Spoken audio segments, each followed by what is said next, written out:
आज की इस वीडियो में मैं आपको बताने जा रही हूँ कि अच्छा कर्म लौटकर आता है। पुराने समय की बात है कि एक महिला जो अभी अपने परिवार के लिए खाना बनाती तो वह एक बड़ी रोटी अलग से बना लेती और उसे अपने घर के बाहर वाली खिड़की पर रख देती ताकि कोई जरूरतमंद या भूखा व्यक्ति उसे खाकर अपनी भूख शांत कर सके। एक बूढ़ा फकीर दोपहर को उस घर के बाहर से गुजरता और उस रोटी को खिड़की से उठा लेता और रोटी लेकर यह कहते हुए आगे बढ़ जाता कि आप जो बुरा करते हैं वह आपके साथ रहता है और जो आप अच्छा करते हैं वह आपके पास वापस आता है। यह सिलसिला काफी लंबे समय तक चलता रहा। वह औरत रोज खिड़की पर रोटी रख देती और वह बूढ़ा फकीर रोज आता, रोटी लेता और हर रोज वही एक शब्द के आप जो बुरा करते हैं वह आपके साथ रहता है और जो अच्छा करते हैं वह आपके पास वापस आता है दोहराता हुआ वहां से चला जाता। उस फकीर के मुख से एक ही शब्द रोज सुनते सुनते वह औरत परेशान हो गई। उसने सोचा कितना स्वार्थी व्यक्ति है ये बूढ़ा, मैं रोज इसके खाने के लिए रोटी रखती हूँ लेकिन आज तक इसके मुंह से धन्यवाद का एक शब्द तक नहीं निकला और पता नहीं रोज यह एक ही शब्द बड़बड़ाता रहता है। मुझे तो इसके कहने का मतलब भी समझ नहीं आता। और औरत ने निश्चय कर लिया कि वो उस बूढ़े से पीछा छुड़ाएगी। इसके लिए एक तरकीब सूझी। उसने अगले दिन उस बूढ़े को रोटी में जहर मिला दिया। जब वे उस जहर वाली रोटी को खिड़की पर रख रही थी उसका हाथ कांपने लगा। उसने सोचा मैं ये क्या कर रही हूँ, यह तो पाप है। उसने उस रोटी को उठाकर चूल्हे में फेंक दिया। रोटी जलकर राख हो गई। उसने बूढ़े के लिए दूसरी रोटी बनाई और उसे खिड़की पर रख दिया।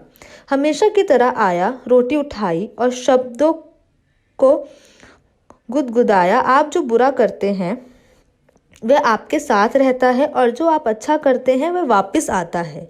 महिला के मन में चल रहे यह युद्ध से अनजान वह बूढ़ा फकीर अपने रास्ते पर आगे बढ़ गया और हर दिन जब वह महिला खिड़की पर रोटी रखती थी तो अपने बेटे के लिए प्रार्थना करती थी जो अपने काम की तलाश में दूर कहीं गया हुआ था। कहीं महीने गुजर गए थे लेकिन उसे अपने बेटे की कोई खबर नहीं मिली थी। वह रोज उसे उसकी सुरक्षित वापसी के लिए प्रार्थना किया करती थी। उस शाम उसके दरवाजे पर दस्तक हुई। जैसे ही उसने दरवाजा खोला वह अपने बेटे को दरवाजे पर खड़ा देखकर हैरान रह गई। वह बहुत ही दुबला पतला हो गया था, उसके कपड़े बुरी तरह से फटे हुए थे, वह भूखा और कमजोर लग रहा था। जैसे ही उसने अपनी माँ को देखा उसने कहा, माँ यह एक चमत्कार है कि मैं यहाँ जीवित खड़ा हूँ। जब सिर्फ 1 मील दूर था तब तो भूख के मारे मैं इतना कमजोर और व्याकुल था कि मैं चक्कर खाकर गिर पड़ा। मेरे अंदर एकदम चलने की भी हिम्मत नहीं थी, मैं मर जाता। लेकिन तभी एक बूढ़ा फकीर वहां से गुजरा। उसके एक निवाले खाने के लिए मांगा लेकिन उसने मुझे एक पूरी रोटी दे दी। उसने कहा, मैं हर रोज सिर्फ यही एक रोटी खाता हूँ लेकिन आज मैं ये तुझे दूंगा क्योंकि तेरी जरूरत मुझसे बड़ी है।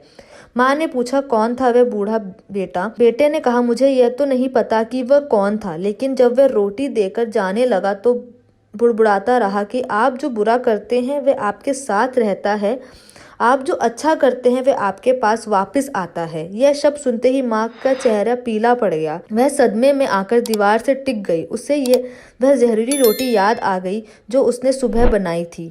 यदि वह उसे आग में ना जलाती तो उसके ही बेटे को वह रोटी खानी पड़ जाती और उसकी जान चली जाती। अब जाकर उसे उस बूढ़े फकीर की बात समझ आई कि जो आप बुरा करते हैं वह आपके साथ रह जाता है और जो आप अच्छा करते हैं वह आपके पास वापस आता है।